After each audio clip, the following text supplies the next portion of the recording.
kyawandiikibwa omusajja wa Massachusetts, Boston mu America. Kubanga essaza erisingamu abayigirize ba profesa.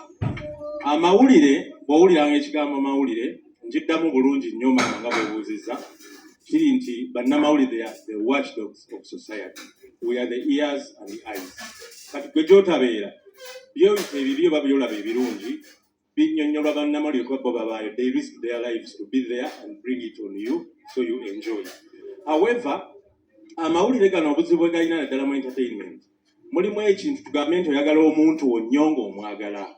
Kati nga Mayinja, bwe baga nti yaleese olimba osanyuka bulungi nnyo. Kati butuuke obuzibu bujje Mayinja ng'alina ekintu ky'akoze. Ky'olaba nga tekijja bulungi. Amawulire bw'akyogera goloka omuntu omwagala nnyo. Olabira ddala nti ayogedde kyaki n'ogamba omusajja oyo yantama. Kwe gamba naye mutuufu nga ye watchdog of society. The ears and eyes of the people. Mu kitabo kiri kye nagambye the dynamics of mass communication. Omuwandiisi Dominic yagamba nti we bannamawulire nga tukola omulimu guno, we are defending people's right to know, including you. Nti right omulimu muntu alina okumanya ku nsi. Kyova olaba mu constitution mulimu act number chapter 29 of the constitution ewa freedom of the media, freedom of the press.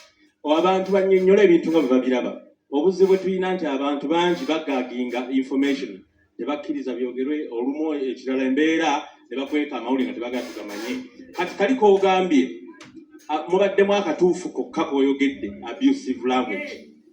Kaakati awo twagala kugamba by'oyogedde byonna obadde tobitegedde. Kyekyo kyo kituufu. Mulimu abamu era abo mubali wano temuli n'omu. Era abantu abo simanyi lwaki oba Keti yalonza atya ne batajja wano. Era si bamawulire. Omuntu abeera eri n'ayogera ebintu bye gwe n'ogamba nti oyo munnamawulire. Naye nga mu butuufu si munnamawulire. Ekyo maama ndowooza okitegedde. Era we are kissing it. Keep it short. Webale nnyo.